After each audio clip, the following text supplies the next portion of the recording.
తెలంగాణ రాష్ట్ర ఉద్యమానికి గుండెకాయ ఉస్మానియా యూనివర్సిటీ, అదేవిధంగా అనేక పోరాటాలకి ఒక గుండె ధైర్యం ఉస్మానియా యూనివర్సిటీ.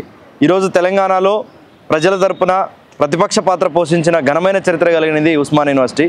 కానీ ఉస్మానియా యూనివర్సిటీని ఈరోజు మాట్లాడకుండా వాయిస్ని అణిచివేయడం కోసం Osmania university vice chancellor, Congress ప్రభుత్వం చేత నియమించబడిన ఉస్మానియా యూనివర్సిటీ వైస్ ఛాన్సలర్ గారు ఈరోజు ఉస్మానియా యూనివర్సిటీలో ఎటువంటి ఉద్యమాలు చేయకూడదు అని చెప్పేసి ఒక నిషేధ ఆజ్ఞలు రిలీజ్ చేస్తూ ఒక సర్క్యులర్ని విడుదల చేశారు.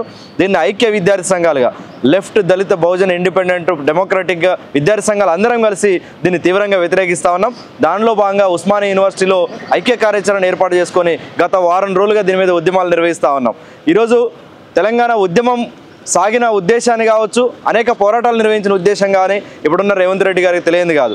10 ఏళ్ల పాటు మార్పు రావాలని చెప్పేసి ఆయన ప్రతిపక్ష హోదాలో మాట్లాడినప్పుడు కూడా ఉస్మానియా యూనివర్సిటీ భుజాలకు ఎత్తుకుంది. కానీ అధికారంలోకి వచ్చిన తర్వాత కాంగ్రెస్ ప్రభుత్వం చేత నియమించబడిన వైస్ ఛాన్సలర్ ఉస్మానియా యూనివర్సిటీలో ఉద్యమాలు చేయొద్దని నిషేధాజ్ఞలు ఇస్తే ప్రభుత్వం ఎందుకు మౌనంగా ఉంది? దీన్ని సమర్థిస్తూ ఉందా, లేదా కాంగ్రెస్ ప్రభుత్వ ఎజెండా అనేది విషయాన్ని స్పష్టం చేయాల్సిన అవసరం ఉంది. అందుకే ఉస్మానియా యూనివర్సిటీ విద్యార్థులు నియంత్రణ చూశారు, సామ్రాజ్య కోటలను కూల్చేదాకా అనేక పోరాటాలు చేశారు. ఇప్పుడు తెలంగాణలో మరో పోరాటం సిద్ధమవుతుంది. మీరు ముందు జాగ్రత్తగా ఆ సర్క్యులర్ని వాపస్ తీసుకోవడం కోసం మీరు ప్రకటన చేస్తారా, లేకపోతే విద్యార్థి ఉద్యమాలను తీవ్రతరం చేయాల్దలుచుకున్నారా? మీరు స్పష్టం చేయాల్సిన అవసరం ఉంది. రేపు అసెంబ్లీకి సెలవు కూడా ఉన్న నేపథ్యంలో తక్షణం మీరు మాట్లాడాలి, దీని మీద ఒక స్టాండ్ ప్రకటించాలని చెప్పేసి కూడా కాంగ్రెస్ ప్రభుత్వాన్ని, రాష్ట్ర ముఖ్యమంత్రి గారు, విద్యాశాఖ మంత్రిగా ఉన్నటువంటి రాష్ట్ర ముఖ్యమంత్రి గారిని కోరుతా ఉన్నాం. దీని మీద ఐక్య విద్యార్థి ఉద్యమాన్ని మరింత తీవ్రంగా నిర్వహిస్తామని కూడా ఈ సందర్భంగా తెలియజేస్తా ఉన్నాం. నా పేరు Anji, Jaji Reddy PDS greater Hyderabad general సెక్రటరీని. ఈరోజు ఉస్మానియా యూనివర్సిటీ వేదికగా వీసీ విడుదల చేసినటువంటి సర్క్యులర్ ఏదైతే ఉందో అందులోని అంశాలు నిరసనలు, రాస్తారోకోలు, ధర్నాలు చేయొద్దనేది ఒక అప్రజాస్వామికమైనటువంటి సర్క్యులర్ను రిలీజ్ చేయడం జరిగింది.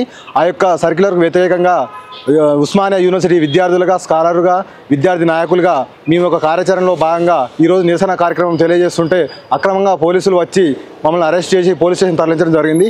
గుర్తుపెట్టుకోండి, ఉస్మానియా యూనివర్సిటీ యంత్రాంగమా ఇలాంటి నిర్బంధాలు, అక్రమ అరెస్టులు ఉస్మానియా యూనివర్సిటీ విద్యార్థులకు, విద్యార్థి సంఘాల నాయకులకు కొత్త ఏం కాదు. మీరు ఎంత అణిచివేయాలని చూసినా అంత ఉవ్వెత్తున ఎగిసిపడి ఉద్యమాన్ని ముందుకు తీసుకుపోతాం.